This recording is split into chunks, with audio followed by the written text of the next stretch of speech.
Welcome to Tagalog Bible Voice. Genesis chapter 2, ngayon itutuloy natin ang kwento, pero mas personal na. Parang zoom in ito sa ginawa ng Diyos, lalo na sa tao. Natapos na ng Diyos ang paglikha ng langit at lupa at sa ikapitong araw, nagpahinga siya. Hindi dahil napagod siya kundi para ipakita na kumpleto na ang kanyang gawa. Parang kapag natapos mo ang isang napakagandang proyekto, uupo ka sandali, titignan mo at masasabi mong, okay na, fulfilled na. Kaya ang ikapitong araw ay naging banal, isang araw ng pahinga. Balik tayo sa simula ng tao.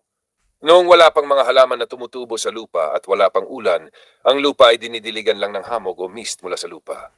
Parang natural na humidifier, dahan-dahang binabasa ang buong surface. Pagkatapos, hinubog ng Diyos ang tao mula sa alabok ng lupa. Isipin mo parang isang potter na maingat na humuhulma ng clay, pero mas intimate pa. At pagkatapos, hiningahan niya ito ng hininga ng buhay. Doon naging buhay ang tao. Hindi lang basta katawan, may buhay, may kaluluwa. Ang pangalan niya ay Adam. Pagkatapos, nagtanim ang Diyos ng isang hardin sa Eden, isang napakagandang lugar. Parang perfect garden, kumpleto sa lahat ng kailangan mo. Doon niya inilagay si Adam.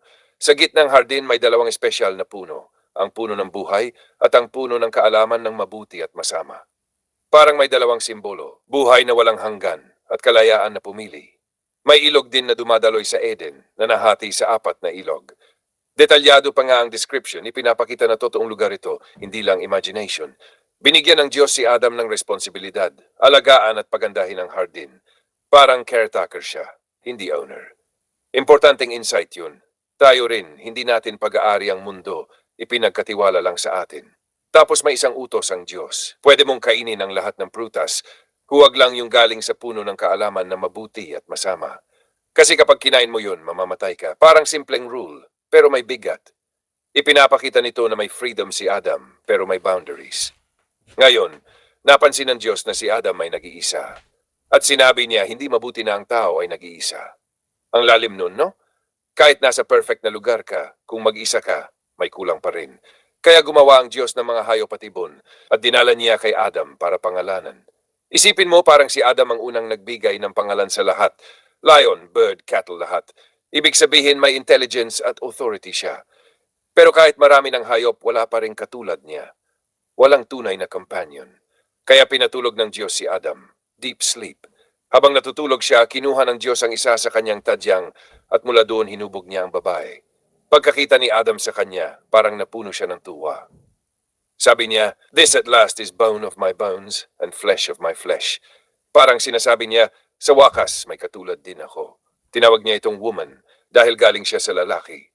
Dito rin makikita ang simula ng marriage. Iwan ng lalaki ang kanyang magulang at makikisama sa kanyang asawa at sila ay magiging isa.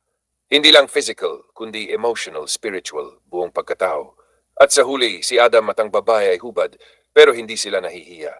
Ibig sabihin, walang guilt, walang takot, walang kasalanan. Pure, innocent at transparent ang relationship nila sa isa't isa at sa Diyos.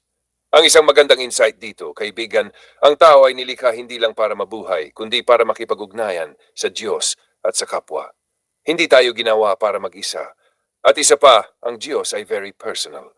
Hindi lang siya creator ng universe, siya rin ay parang artist na hands-on, humuhubog, nag-aalaga at nagmamahal sa kanyang nilikha. Dahan-dahan mo lang damhin ang kwento. Kasi dito nagsisimula ang relasyon ng tao ng Diyos at ng isa't isa.